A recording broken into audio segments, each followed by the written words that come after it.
오 하나님이여, 사슴이 목이 말라 헐떡거리며 시냇물을 찾듯이 내 영혼이 목이 말라 주를 찾습니다. 내 영혼이 하나님을, 살아계신 하나님을 목말라 합니다. 내가 언제 나아가서 하나님을 뵐 수 있겠습니까? 사람들이 밤낮으로 내게 내 하나님이 어디 있느냐 하니 내 눈물이 밤낮으로 내 음식이 됐습니다.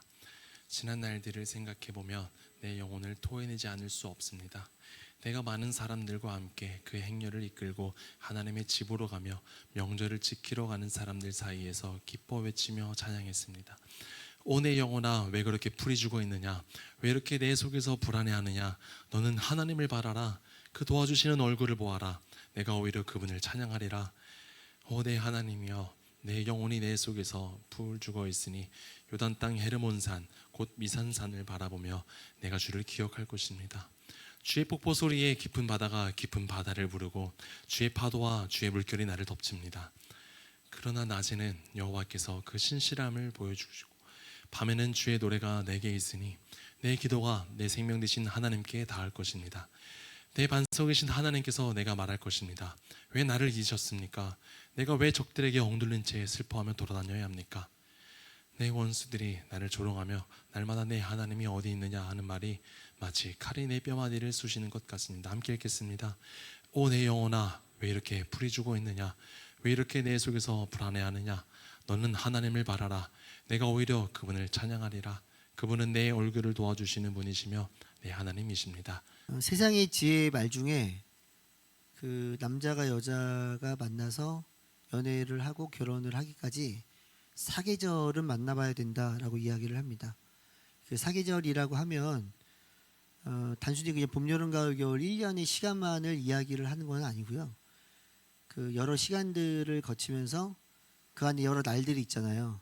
기념일, 휴일, 주일 뭐 등등의 여러 날들을 어떻게 대하는지에 대한 그 사람들의 태도를 보라는 거고, 그리고 1년 동안 보면서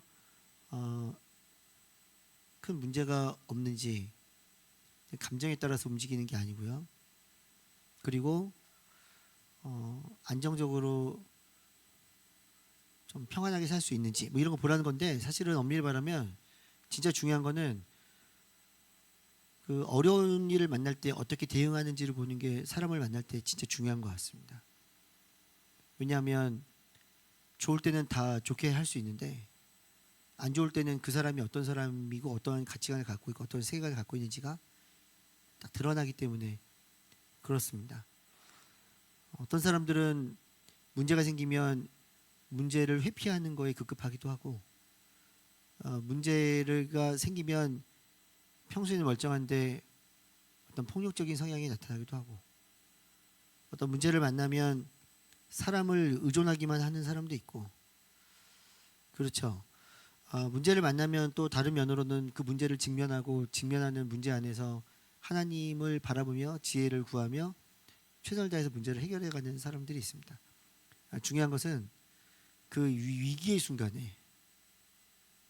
순간에 어떤 선택을 하는지를 보는 게 진짜 중요합니다. 사실 이거는 뭐 남녀간의 이슈만 그런 게 아니고요. 뭐 회사는 좀 다르다고 하지만은 가정도 비슷합니다. 아무리 부모가 예배를 잘 드리고 아무리 교회를 열심히 다닌다 하더라도 결정적인 순간에 말 한마디에 의해서 아이들의 신앙이 좌우되기도 합니다. 근데 그 정도로 위기의 순간에 어떠한 태도를 취하냐가 결국 그 사람이 가지고 있는 생각이라는 것입니다. 오늘 시편 42편을 적은 시인은 진짜 엄청나게 절망적인 순간에 이 시를 적었습니다. 그 절망적인 순간이 어떤 상황인지는 이따가 이야기를 나누겠지만, 오늘 우리가 찬양할 때 목마른 사슴이 시냇물 찾아 헤매듯 이런 느낌은 아닙니다. 전혀. 이건 찬양이니까 괜찮은데 전혀 이런 느낌이 아닙니다. 어깨 들썩들썩이 되지 않습니다. 그 정도로 절망적인 순간입니다. 근데 그 사람이 어떻게 그 순간에 반응을 했는지, 그를 통해서 우리는 그리스도인으로서 어떤 선택을 하며 어떤 반응을 해야 될지를 볼 수가 있고요. 두 번째로는 시편 42편의 표제가 고라 자손의 마스길이에요. 고라 자손은 그 찬양을 담당했던 사람들인데 그 마스길은 엄밀히 말하면 문학의 장르나 어떤 음악의 장르라고 보시면 되는데 특별히 교훈을 줄 때 쓰는 겁니다. 그러니까 절망적인 순간에 우리에게 영적으로 주는 성경의 교훈이 뭔지를 찾아볼 수가 있는 매우 중요한 시편입니다. 그걸 찾아가기 위해서 먼저 우리 1절 말씀을 한 목소리로 읽도록 하겠습니다. 시작. 오 하나님이여 사슴이 목이 말라 헐떡거리며 시냇물을 찾듯이 내 영혼이 목이 말라 주를 찾습니다. 우리가 찬양으로 부릅니다. 목마른 사슴 시냇물을 찾아 헤매이듯이 내 영혼 주를 찾기에 갈급합니다. 근데 지금 올려져 있는 성경을 보면 갈급하다라는 이 시냇물을 찾아 헤매이듯이 하는데 우리말 성경에서는 사슴이 목이 말라 헐떡거리며 시냇물을 찾듯이라는 이 헐떡거리며라는 단어가 들어가 있습니다. 근데 이게 성경의 원어에 맞는 표현입니다. 사슴은 제가 사슴 잘 모르지만 열이 많다고 합니다. 그래서 수분이 빨리 증발이 되고 그래서 수분이 빨리 보충이 되지 않으면 더 열이 올라가서 헐떡거릴 수밖에 없다라고 합니다. 사람도 마찬가지긴 한데요. 그래서 그 정도로 힘든 상황에 사슴이 놓여져 있는 겁니다. 근데 우리처럼 생각을 하며 살아가기보다는 본능에 충실한 게 동물이기 때문에 아마도 이 물을 찾기 위해 이리저리 다닐 때 그 두렵고 말로 설명할 수 없지만 그 눈에는 그 걱정되는 눈빛들이 하나 가득일 였을 것입니다.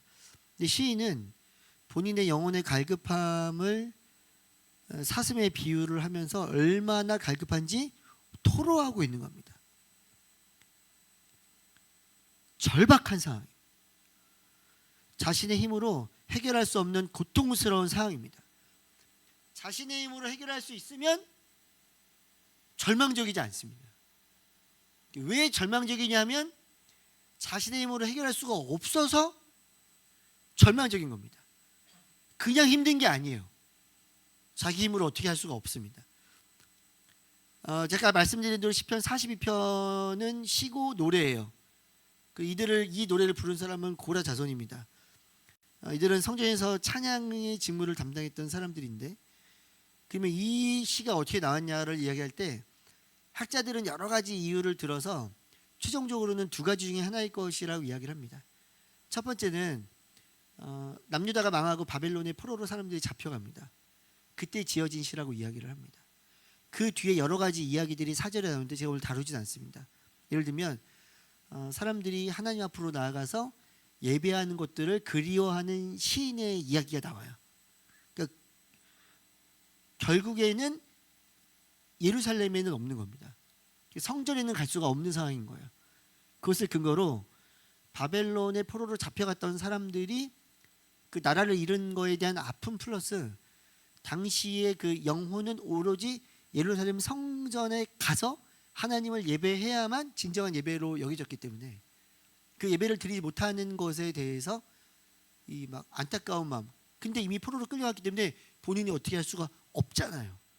그러니까 이걸 절망적인 상황이라고 보고 아마도 그때 쓰여지고 고라 자손이 불렀다라고 이야기를 합니다. 그리고 시편이 대부분 그 모세가 쓴 그 예전부터 시편이 있긴 하지만은 그 이 바벨론에 끌려가고 나라가 망한 그 이후에 시편들을 모아가지고 150편을 만든 거거든요. 그러니까 아마도 그것일 것이다라고 얘기를 하는 사람도 있고 두 번째로 이야기하는 사람들은 다윗이 지은 시일 것이다. 다윗의 아들 중에 압살롬이라고 있는데 본인이 왕이 되기 위해서 이렇게 반역을 일으켰던 아들입니다. 근데 이 아들이 반역을 일으키고 다윗이 예루살렘으로 밖으로 나가서 여기저기를 도망자의 신세가 됩니다.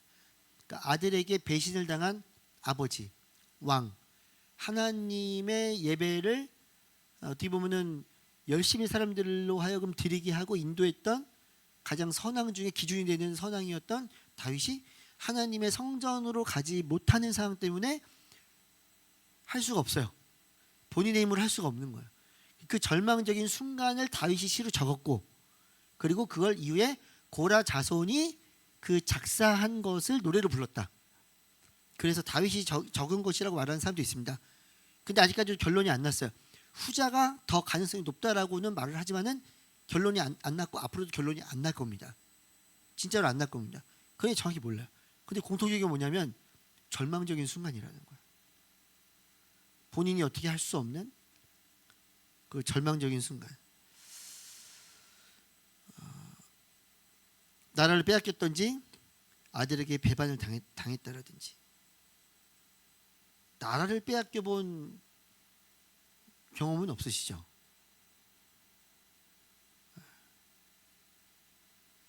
저는 전세금을 못 받을 뻔한 경험은 있습니다. 주기로 하신 우리 주인님께서 전날 전화를 해서 못 주겠으니 알아서 하십시오 이렇게 한. 다음날 돈을 치러야 되는데 그 입이 바싹바싹 마르는 그 순간 내 힘으로 어떻게 할 수가 없어요. 미치고 환장하고 팔짝 뛰어버릴 것 같은. 아들에게 배반을 당해보신 기억은 없죠. 그러니까 우리는 여기에 이런 내용에 해당되지는 않는 거예요. 나라를 빼앗겼거나 아들에게 배반을 당했거나. 그렇지만 내 힘으로 되지 않는 상황은 만나며 살아갑니다.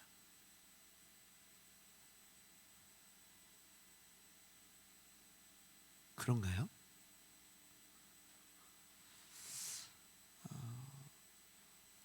그래서 시인이 그의 상황에 대해서 다시 이렇게 이야기를 합니다. 시편 42편 2절 하반절 말씀을 읽겠습니다. 시작. 내 나아가서 하나님을 뵐 수 있겠습니까? 그는 하나님의 얼굴을 보기를 소망합니다. 히브리인들에게 있어서 얼굴을 본다는 것은 더불어서 교제하며 즐거워하며 기뻐하는 것입니다. 그러니까 우리나라 표현하고 되게 비슷한 거예요. 우리도 다른 사람이 만날 때 야 우리 얼굴 한번 보자 라고 이야기를 하면 그냥 만나서 얼굴 한 번만 보는 건 아니잖아요. 우리들도 교제하고 식사도 하고 또 음식도 나누고 차도 한잔 하면서 이야기를 나누면서 즐거운 시간 하는 거죠. 물론 그 인사말로 얼굴 한번 보자라고 할 수 있지만 진짜 친한 친구들하고 얼굴 한번 보자고 할 때는 그 즐거움을 원하는 것입니다. 그러니까 히브리 지금 이 시편의 저자인 시인이 하나님의 내가 언제 나가서 하나님의 얼굴을 뵐 수 있을까라고 이야기하는 것은 하나님과의 교제는 어디서 일어나면 아까 말씀드린 것처럼 성전에서 일어나는 거예요. 하나님을 예배하고 그 예배하는 가운데 찬양을 하고 춤을 추며 영광을 올려드리면서 그 기쁨과 즐거움 가운데로 들어갈 때 하나님의 얼굴을 본다라는 게 히브리인들의 표현입니다. 근데 시인은 지금 하나님의 얼굴을 구할 수 있는 예배의 자리로 나아갈 수가 없는 상황인 겁니다. 예배의 자리 예배를 드릴 수조차 없는 비참한 상황. 우리처럼 뭐 교회에서 예배 드리면 되지 않냐. 근데 그럴 수 있는 문화가 아닌 거예요. 당시에는 성전에 가야만 예배를 드릴 수 있는 문화였던 것입니다. 그리고 외부적으로는 얼마나 어려움이 있었는가. 3절 말씀에 보면 주변의 사람들은 내 하나님이 어디 있냐고 이야기를 합니다라고 성경에서 이야기를 해주고 있습니다. 그들은 시인을 존중하고요. 하나님의 존재와 하나님의 능력 자체를 무시하고 있는 것들, 업신여기는 것들을 보게 됩니다.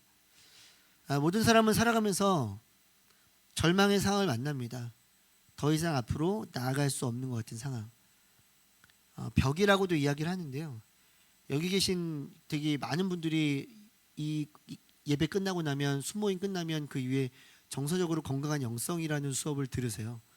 근데 그 정서적으로 건강한 영성이라는 그 책에 보면 여러분들이 이제 보신 분들이 많이 계실 겁니다. 근데 이렇게 우리가 만나는 벽에 대해서 이야기를 합니다. 10줄 정도 되는데요. 제가 읽도록 하겠습니다.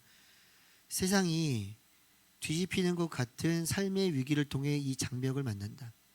예컨대 이혼이나 실직, 가까운 친구나 가족의 죽음, 암의 발병, 교회에 대한 환멸, 배신, 꿈의 좌절, 빗나가는 자녀, 자동차 사고, 불임, 간절히 원하지만 이루어지지 않는 결혼, 하나님과의 관계에서 오는 무미건조함이나 기쁨의 상실과 같은 일들이다. 이럴 때 우리는 교회와 하나님, 자기 자신에게 의문을 품는다. 그리고 난생 처음 믿음에 아무런 효력이 없다는 것을 발견한다. 이런 데 있어서 믿음의 효력이 없다는 것입니다. 답이 없는 의문들이 늘어나면서 믿음이 그 토대까지 흔들리는 것 같다. 이 상황에 하나님은 어디에 계시는지, 무엇을 하고 계시는지, 나의 상황을 어떻게 해결해 주실 것인지 과연 이 일은 과연 언제 끝나는지 혼란스러울 뿐이다. 벽은 일생 동안 다양한 모양으로 우리에게 다가온다. 우리가 한 번만 통과하면 되는 일회적인 사건이 아니다. 하나님과 관계를 맺고 살아가는 동안 몇 번이고 벽에 부딪힐 수 있다. 우리는 벽에 부딪힙니다. 저도 부딪히고 여러분들도 부딪힐 겁니다. 나이에 상관없이 저보다 여러분들이 더 큰 벽에 부딪히며 살아가고 계실 수도 있다라고 생각을 합니다. 그러면 성경에서 우리들에게 주는 교훈은 무엇인가? 벽을 어떻게 부술지를 성경은 잘 이야기를 해주지 않습니다. 성경은 그런 책이 아니고 성경은 우리가 이미 하나님의 자녀임을 알려주고 있고 우리에게 이미 하나님이 우리를 사랑하셔서 우리가 구원받은 존재임을 알려주고 있고 동시에 우리를 부르심과 동시에 우리에게 사명을 주셨다는 것에 대해서 알려주고 있고 이런 벽을 만났을 때 믿는 자들 예수 그리스도를 구원자로 믿는 그리스도인들은 어떻게 살아가야 되는지를 우리들에게 알려주고 있습니다. 오늘 시인도 우리들에게 그것에 대해서 알려주고 있습니다. 2장 2절 상반절 말씀을 함께 읽도록 하겠습니다. 시작. 하나님을 살아계신 하나님을 목말라 합니다 라고 이야기를 합니다. 1절에서도 사슴이 시냇물을 찾아 헤매듯이 내 영혼이 하나님을 갈급합니다 라고 이야기를 하고 있습니다.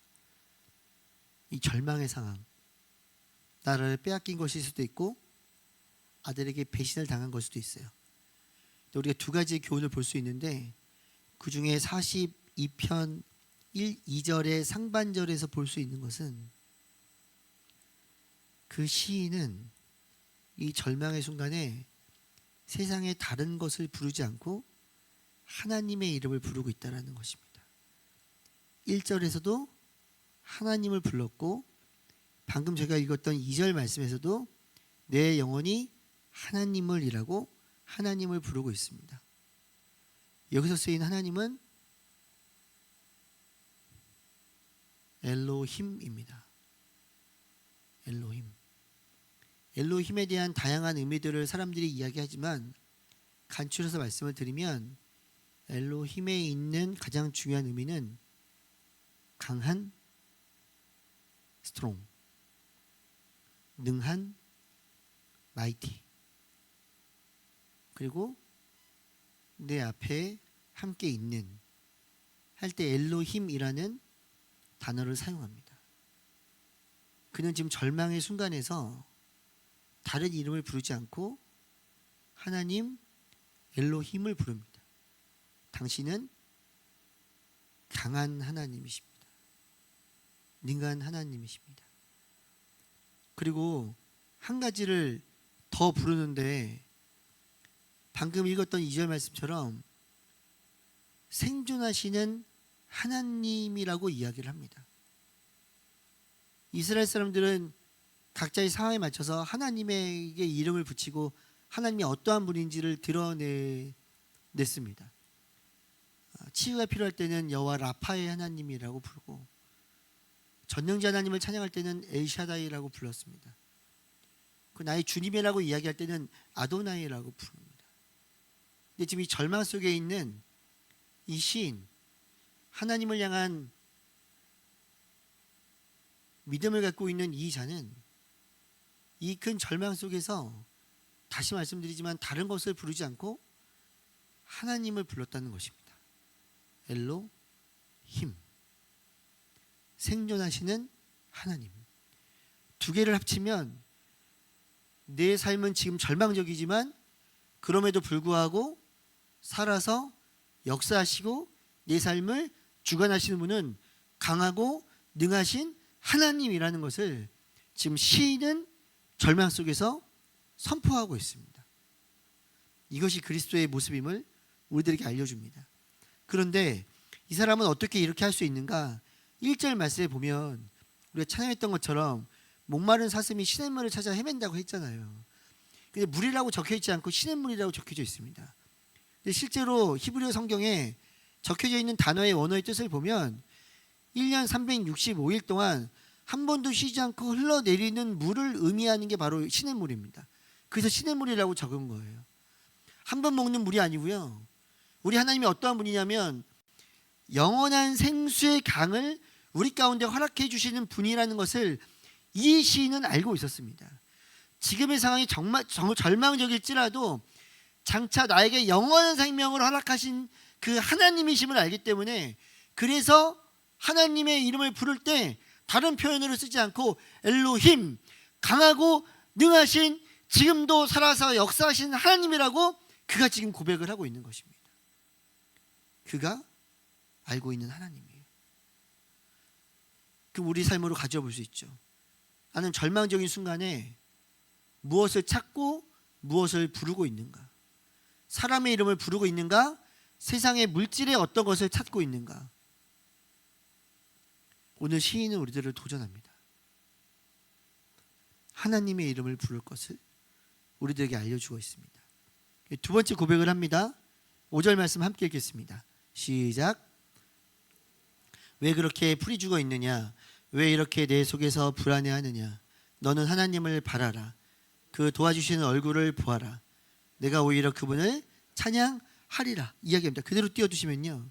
잠깐만요. 띄워주시면 내 영혼에게 이야기를 합니다. 질문을 합니다. 그리고 영적 처방을 내려요. 두 가지 질문을 합니다.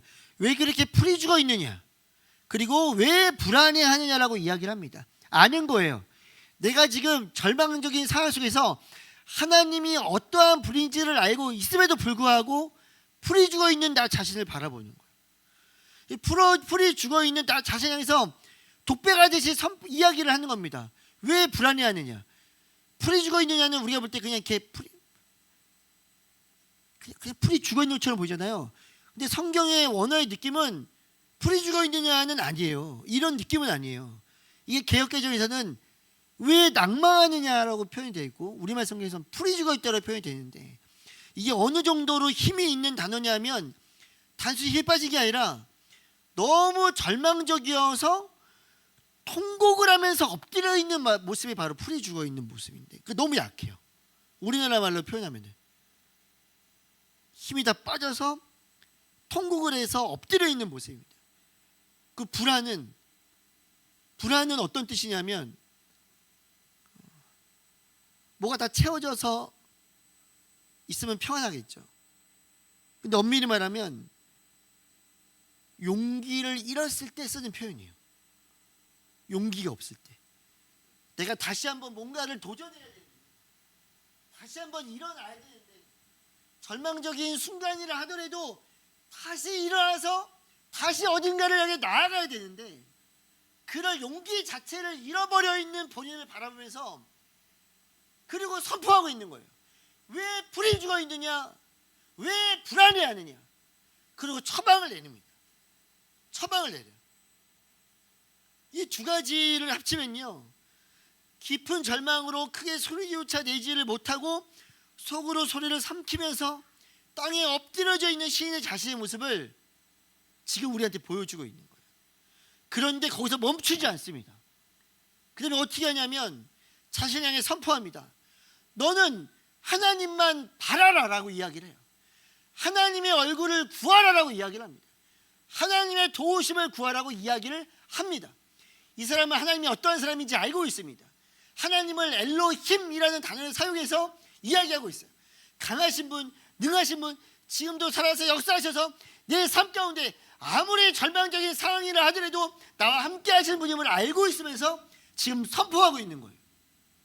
그게 바로 지금 시인이 이야기하고 있는, 시인이 알고 있는, 시인이 경험한, 그리고 선포하고 있는 하나님의 모습입니다. 시인은 큰 벽 앞이에요. 자기가 넘어갈 수가 없어요. 자기가 그 벽을 어떻게 할 수가 없어요. 근데 그가 하는 유일한 방법이 뭐냐 하면 하나님의 이름을 부르고, 하나님의 이름을 부르면서 하나님의 얼굴을 구하고 하나님과 교제하기를 원하고, 교제하는 가운데 하나님 앞에 예배함으로 나아가고, 예배하는 가운데 기쁨과 즐거움을 회복하고, 그 회복함을 통해서 다시 한번 하나님의 자녀로 선포하며 나아가는 것, 궁극적으로 맨 마지막에 적히는 것처럼 찬양하는 삶으로 나아가는 것을 본인에게 스스로 선포하고 있는 것입니다. 이게 바로 그리스도인들의 절망의 상황을 만났을 때 하나님을 바라보며 하나님의 이름을 부르며 행해야 되는 모습이라는 거예요. 세상이 아닌 하나님 앞으로 나아가야 합니다. 하나님을 기다리고 하나님을 소망해야 합니다.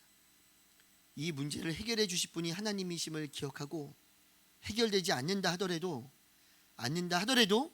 이 문제 앞에서 하나님을 찾아가고 하나님의 이름을 부르고 하나님을 소망함으로 하나님의 성품에 참여하는 그 삶을 살아가야 되는 것이 바로 그리스도인의 삶이라는 거예요. 제가 아까 말씀드렸던 정서적으로 건강한 영성이라는 그 수업 중에 그 보라색으로 된 하루 묵상이라는 책이 있거든요. 그 책 안에 있는 제가 한 부분을 한 A4에 11포인트로 한 13줄, 14줄 정도 되는 것 같아요. 제가 읽어드리도록 하겠습니다. 1870년대에 호레이 이시오 스페퍼드는 시카고의 성공적인 법률가였다. 그는 전도자 드와이트 무디의 절친이었다.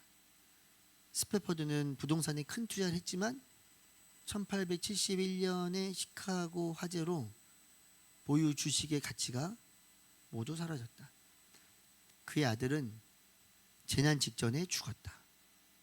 스페퍼드와 그의 가족은 쉼이 절실히 필요했다. 1873년 그는 아내와 네 딸을 데리고 유럽 여행을 계획했다. 그러나 출항 직전에 갑자기 처리할 업무가 생겼고 스페퍼드는 출발 시간을 늦추어야 했다. 스페퍼드는 가족의 휴가를 망치지 않으려고 나머지 가족에게 계획대로 여행을 가라고 권했다. 그는 나중에 따라가려고 했다. 아내 애나와 네 딸은 유럽으로 가는 배를 타고 먼저 출발했고 스페퍼드는 시카고로 돌아갔다. 그러나 그 배는 영국 배와 충돌했고 충돌 후 가라앉는데 12분밖에 안 걸렸다. 배에 탔던 226명이나 죽었다. 부인 애나는 갑판 위에 서 있었고 딸인 애니, 맥이, 베시, 터니 타는 엄마에게 꼭 매달려 있었다. 애나의 마지막 기억은 거센 물살에 떠밀려 아기가 품에서 휩쓸려 간 것이었다. 나흘 후 스페퍼드는 웨일즈에서 아내가 보낸 전보를 받았다. 혼자 구조됨. 스페퍼드가 아내를 만나러 바다를 건너가는 중에 내 딸이 바다 깊이 가라앉은 곳 근처를 지나가게 되었다. 거기서 그는 슬픔 중에 잊지 못할 찬송을 썼다. 내 평생에 가는 길 순탄하여 늘 잔잔한 강 같든지 큰 풍파로 무섭고 어렵든지 나의 영혼은 늘 편하다. 저 마귀는 우리를 삼키려고 입 벌리고 달려와도 주 예수는 우리의 대장되니 끝내 싸워서 이기겠네. 내 영혼 평안해. 내 영혼 평안해. 내 영혼 평안해. 대단하죠? 절망적인 순간을 만나본 적이 있습니까? 내 힘으로 어떻게 될 수 없는 상황.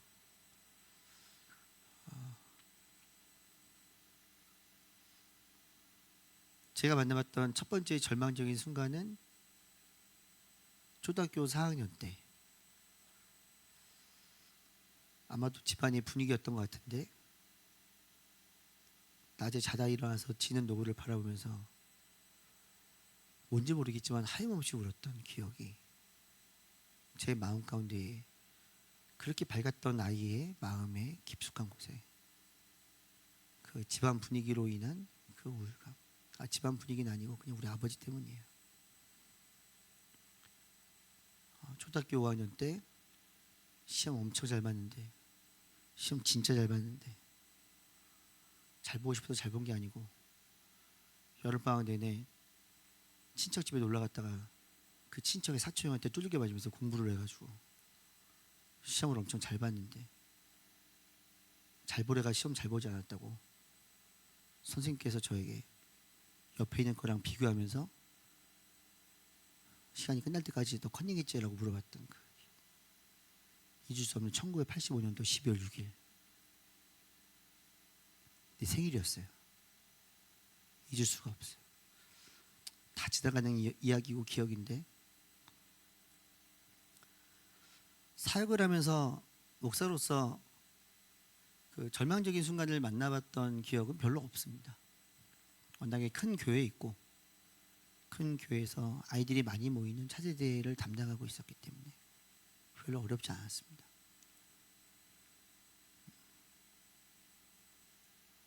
예수님의 꿈아이 예꿈 친구들을 한 3년간 담당하고 꿈이 자란 땅 아이들을 잠깐 맡았다가 고등부를 담당했어요.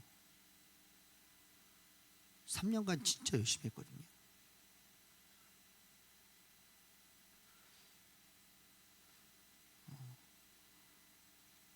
저는 좀 뭐 하면 진짜 열심히 합니다. 성격도 성격인데 약간 죄책감 갖고 사역할 정도로 좀 열심히 합니다. 왜냐면 하나님께서 불러주셨고 교회에서 사례를 받으면서 일하기 때문에 진짜 죽어라 열심히 해야 된다고 생각합니다. 하다가 죽어도 된다 싶을 정도로 열심히 해야 된다고 생각합니다. 저는 그런 마음으로 합니다. 그래서 고등부 3년 동안 진짜 열심히 했어요. 그때 고등부 애들이 한 450명 됐거든요. 근데 지금은 다 기억하지 못하지만 그때는 450명 이름 다 외운다는 마음으로 진짜 사역 열심히 했습니다. 1년에 개인 신방 빼고 1년 동안 다녔던 학교 신방만 한 80군데씩 다녔습니다. 개인 신방 빼고요. 근데 그때 애들이 저를 기억하면 이름 다 외우려고 노력했다 이런 거예요. 설교할 때 가만히 서서 설교하지 않았다. 설교할 때 반이 제발 눈 떠라 이게 반이었다. 이런 걸 기억합니다. 자나보다 뭐 어른들한테는 그렇게 안 하지만 그리고 시간이 흘렀어요. 2019년에 2018년도부터 시작해서 2019년에 어마어마한 절망적인 상황을 만났습니다. 제가 죽어라 열심히 했던 고등학교 1학년, 2학년, 3학년을 같이 보냈던 아이들의 소식들이 들려오는데 이제 뻥 못해서 진짜 50%가 교회를 안 다니더라고요.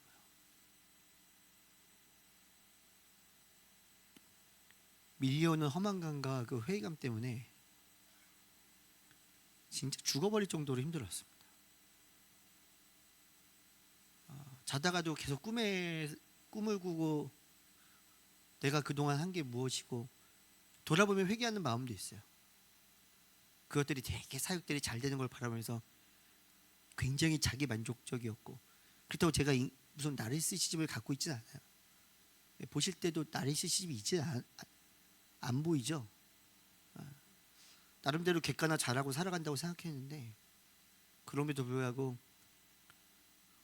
어른들의 표현에 의하면은 죄 지은 것 같아가지고 절망 가운데 빠져 있었습니다. 내가 하는 사역이 무슨 의미가 있는가. 엄청 울었어요. 고등부 받고 사역할 때도 진짜 많이 울었는데 그때는 진짜 많이 울었던 것 같아요. 그때는 혼자 기도하면서 그때부터 시작했던 꿈이 제발 꿈에라도 가서 만나 주십시오. 기도를 하면서 제발 우리 아이들 꿈에라도 찾아가셔서. 근데 저희 집 애들은 제가 어떻게 할 수가 있잖아요. 근데 어떻게 할 수가 없는 거예요. 어떻게 할지 고민하는 중에 코로나가 터졌어요. 그리고 또 정신없이 코로나를 이겨내야 되기 때문에 여러 가지 프로그램들을 만드느라고 지나갔고 코로나가 2020년도 좀 잠잠해지고 2023년도 들어가면서 다시 2019년도 있었던 허망함이 밀려드는데 여러 가지 이유가 있을 거예요. 제가 이제 완전히 중년기를 지나가고 있던 중에 열정이 많을 때는 그런 거 안 돌아보고 앞만 보고 달려갔는데 어느 정도 나이가 되니까는 이제 뒤를 돌아보면서 내 사역이 진짜 제대로 되었던 사역인지를 끊임없이 고민을 하는 시간이었기 때문에 그랬을 수 있을 것 같습니다. 2024년도인가 그리스도의 담대한 증인들이라는 주제 교회 표어가 있었어요. 그래서 용기를 내서 교회를 떠난 제가 3년간 맡았던지 2년간 맡았던 친구들한테 연락을 하기 시작했습니다. 그리고 한 명 한 명 만나는데 정말 많이 만나고 싶었는데 한 11명, 12명 정도 만난 것 같아요. 친구들 만나서 교회를 왜 안 나오는지에 대한 얘기는 절대 하지 않고, 교회를 나오라는 얘기도 절대 하지 않고, 그냥 작게 소망하는 것이 있었다면 너를 기억해주는 교회의 어른이 한 명 있다라는 메시지를 전달하고 싶었어요. 그리고 기도해줘도 괜찮냐고 물어보고 대부분 애들이 괜찮다고 이야기를 했죠. 아이들을 위해서 기도해주고, 근데 아이도 아니에요. 32, 3이니까. 그리고 발을 돌려서 오는데, 예전에 아이들 신방 갔다 올 때는 신방했다고 굉장히 마음의 충만함으로 돌아왔는데, 좌절과 절망까지는 아니지만 아픈 마음으로 뒤돌아서 발걸음을 딛고 아이를 다시 바라보지 못했지만 눈물을 줄줄 흘리면서 돌아왔던 기억들이 있습니다. 그래서 저에게는 그 아이를 만난 게 그렇다는 게 아니라 그냥 맡았던 아이들이 내가 어떻게 할 수 없는 상황을 바라며 굉장히 절망적인 순간이었어요. 이건 제가 목회하면서입니다.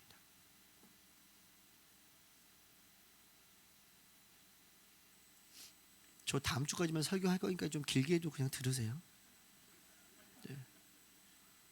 제가 매주 할 거 아니니까. 제가 막내 이야기 한 적이 있었잖아요. 네. 코로나가 한참일 때 2020년에 줌으로 학교를 가지 않고 줌으로 집에서 수업을 하는데, 저는 이제 알고 있었어요. 아이가 많이 느리구나, 많이 더디구나. 어떻게 보면은 법적인 우리가 도움을 받아야 될 수도 있겠다 생각을 했는데 아내한테는 말을 못했어요. 왜냐하면 아빠들보다는 그래도 엄마들은 좀 더 희망을 갖는 것 같아요. 본인 낳기도 했고 그리고 또 좋아질 수 있다고 생각을 하고, 그때는 조금 더딘 것처럼 보여도 애들도 더디기 때문에 크게 차이가 안 나 보이거든요.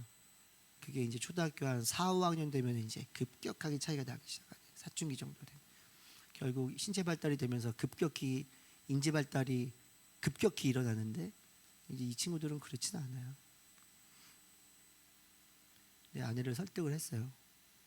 군대를 가야 되는데 이렇게 두면 그래도 검사 한번 받아보면 좋겠다.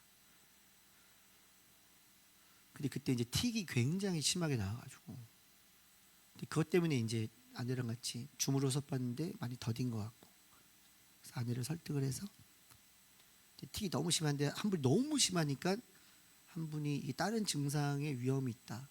그래서 빨리 가서 검사를 받아봐라 그래서 소개를 해주셔서 여기 아산병원에 들어와서 아내는 직면할 수 있는, 그때까지는 힘이 별로 없었던 것 같아요.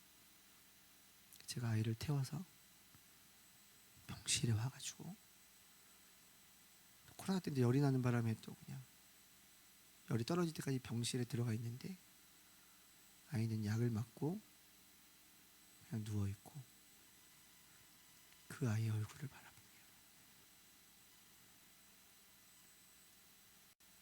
깊은 절망 가운데 들어갔던 그날이. 근데 그때 깨달았어요. 그전에는 제가 그냥 하면 다 되는 줄 알았거든요. 그런 사람이었던 것 같아요. 그러니까 하나님을 믿는다고 했지만 얼마나 하나님 앞에서 교만했던지가 저 스스로 고백되어지는 순간이었습니다. 진짜 절망적인 순간 겪어보신 분들이 있겠지만 그때는 사실 기도가 안 나오거든요. 여기 성경에서 있는 표현처럼 풀이 죽어 있는 표현, 너무 절망적이어서 엎드려서 소리도 내지 못하면서 그냥 엎어져 있는 그날 병실을 잊을 수가 없습니다. 그런데 그날 확실히 깨달은 건 제가 하나님 앞에서 엄청 교만했다라는 것이고, 그 순간 내가 할 수 있는 것은 겸손히 하나님의 이름을 부를 수 있다라는 것이고, 정말 감사한 것은 내가 부를 수 있는 이름이 하나님이시라는 거예요. 엘로힘, 강한 분, 능한 분, 생존하시는 하나님, 지금도 살아서 우리와 함께 계시며 역사하시는 하나님, 그 하나님을 부를 수 있다는 것. 마지막에 읽었던 이분이 어떻게 이렇게 할 수 있었지 모르겠습니다. 스페퍼드라는 분, 이 찬양, 이 성경책, 이 찬송가 딱 펴서 보면 왼쪽 위에 작사가가 나와요. 스페퍼드라고. 이제 말씀을 마무리합니다. 그리스도인이 어떤 사람입니까? 그리스도인이 누구입니까? 오늘 설교 말씀을 정리하며 엄밀히 말하면 3줄인데 4줄을 읽고 이제 마치도록 하겠습니다. 함께 읽습니다. 시작.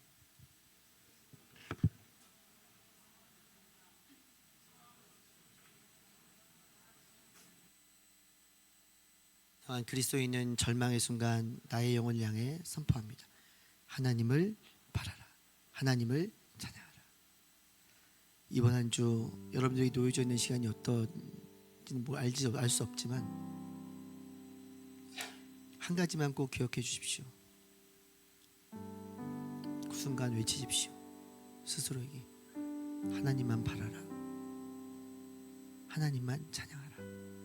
그 하나님의 이름은 엘로힘, 강하고 능하신, 지금도 살아서 나와 함께 계시며 나를 이끄시며 나에게 새로운 능력과 새로운 힘을 허락하신 그분을 바라보며 이번 한 주 승리하는 프라미스 지체 한 분 한 분이 되기를 예수님의 이름으로 축복합니다. 아멘. 함께 우리 찬양하며 나아갑니다. 주께 가까이, 주께 가까이 날 이끄소서. 간절히 주님만을 원합니다. 채워주소서. 주의 사랑을 진정한 찬양들이 우리 처음부터 고백할까요? 그분의 이름을 부르시다. 주께 가까이 소망하며 나아갑니다. 날 이끄소서. 우리가 갈망하며 나아갑니다. 간절히 주님만을 원합니다. 우리 가운데 채워주시옵소서. 채워주소서. 엘로힘, 하나님 우리를 채워주시옵소서. 주의 사랑을 진정한 찬양들이 수있도록 믿음으로 선포합니다. 목마른 나의 영혼, 목마른 나의 영혼 주를 부르니 나의 맘만 줘 주소서. 주님만을 원합니다. 더 원합니다. 나의 맘만 줘 주소서. 목마른 나의 영혼 주의 이름을 부르십시오. 주를 부르니 하나님의 이름을 부릅시다. 나의 맘만 줘 주소서. 주님만을 원합니다. 더 원합니다. 나의 맘 한 번 더 선포하며 나아갑니다. 주소서. 목마른 나의 영혼, 목마른 나의 영혼 엘로힘, 당신의 이름을 부르며 나아갑니다. 우리를 만져주시옵소서. 나의 맘만 줘 주소서. 주소서. 주님만을 원합니다. 더 원합니다. 나의 마음만 더 주소서. 이제 우리 기도하며 나아갈 때 각자 가지고 있는 기도 제목을 들고 나아가겠습니다.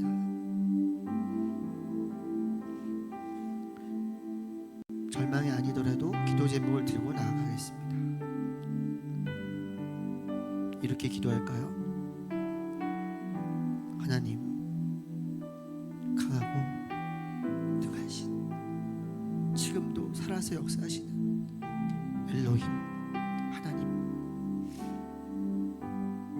내가 어려움과 때는 우리 가운데 정말 절망적인 상황인 분들도 있을 텐데, 그때 눈을 들어 하나님을 바라보게 하시고 하나님의 이름을 부르게 하시고 하나님의 이름을 붙들고 강하고 능하신 하나님의 능력을 붙들고 한 발짝 한 발짝을 주님을 향해 나아갈 수 있는 새로운 힘과 용기를 허락하여 주시옵소서. 간절한 마음으로 주여 열심히 함께 기도하며 나아갑니다. 주여, 주여, 주여.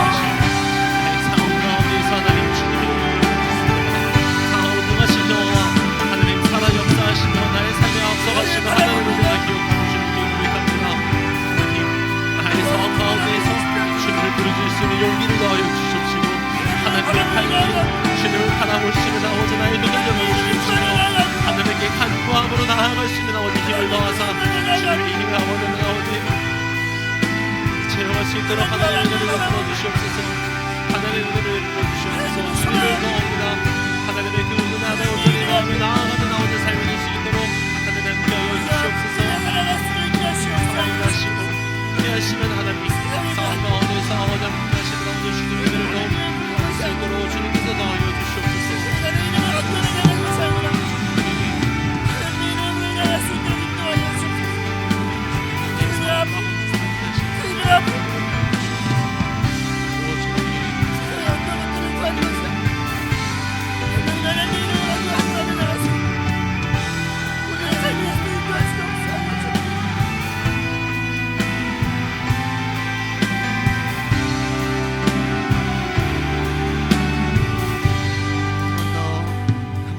나갈 때 하나님, 내가 있는 그 자리에서 직장이 될 수도 있고 가정이 될 수도 있고 내가 있는 곳이 어디가 될지 모르지만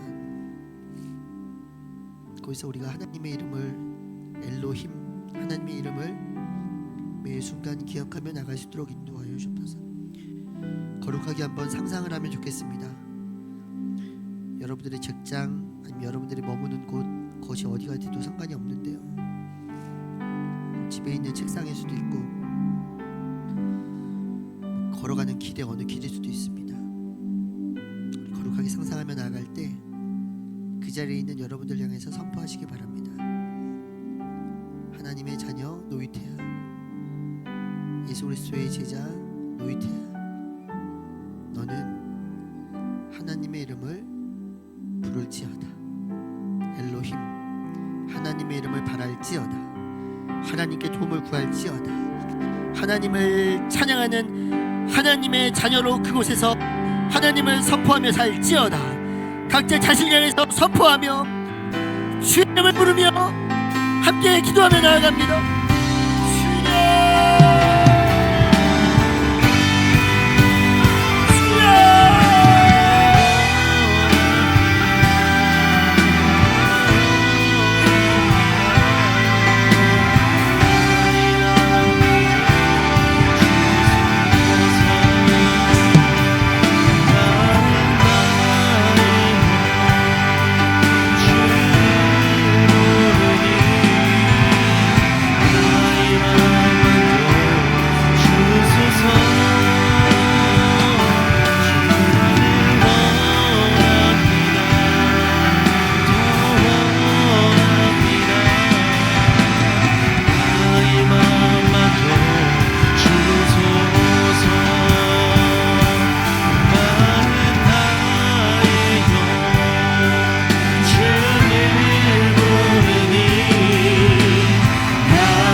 나갑니다.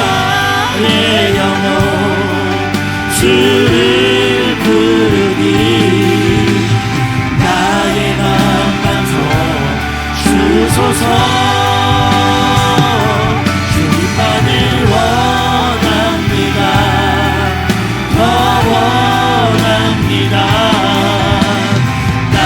마지막으로 한 번 더 선포하며 나갑니다. 하나님을 부르며 목마른 나의 영혼 주를 부르니 나의 맘 만족 주소서. 주님만을 원합니다. 더 원합니다. 나의 맘 만족 주소서. 하나님, 어려운 일이 있을 때, 절망적인 순간이 있을 때, 그래서 무언가를 의지해야 할 때 다른 거 부르지 않고 세상에 있는 다른 사람의 이름과 다른 물질의 이름 부르지 않고 우리가 부를 수 있는 하나님의 이름을 허락하시니 감사를 드립니다. 강하고 능하신 하나님 엘로힘, 이번 한 주 살아갈 때 우리가 살아가고 발을 딛는 그곳에서 우리를 향해 선포하게 하여 주옵소서. 시편 40편의 시인이 자신을 향해 선포했던 것처럼 왜 낭망해 있느냐, 왜 불안해하느냐, 하나님만 바라라. 하나님께 도움을 구하라. 하나님을 찬양하라. 선포하며 나아가는, 그래서 진정한 승리를, 세상에서 말하는 승리가 아니라 하나님 안에서 진정한 승리를 누리는 우리 프라미스 공동체 한 분 한 분의 지체가 될 수 있도록 인도하여 주시옵소서. 우리에게 주신 은혜에 감사함으로, 또한 우리에게 주신 것이 모두 하나님의 것임을 선포하는 마음으로 귀한 예물을 드립니다. 예물이 쓰인 곳에 주님의 향기가 드러나게 하시고 이 예물을 통해 하나님의 나라와 하나님의 이름이 열방 가운데 퍼져갈 수 있도록 역사하여 주시옵소서. 이제는 우리 주 예수 그리스도의 은혜와 하나님 우리 아버지의 사랑하심과 성령님의 늘 함께하심, 교통하심의 역사가, 하나님의 이름을 부르며 하나님께 도움을 구하고 하나님을 바라며 하나님의 뜻 안에서 진정한 승리의 삶을 살아가기로 다짐하는 이 자리에 모여 있는 모든 프라미스 지체들과 강동 온누리교회 성도들과 그들의 직장과 학업과 그들의 가정과, 그리고 하나님의 나라로 붙들려야 할 우리 조국 대한민국 가운데 이제부터 영원토록 함께 하시기를 간절히 축원하옵나이다. 아멘.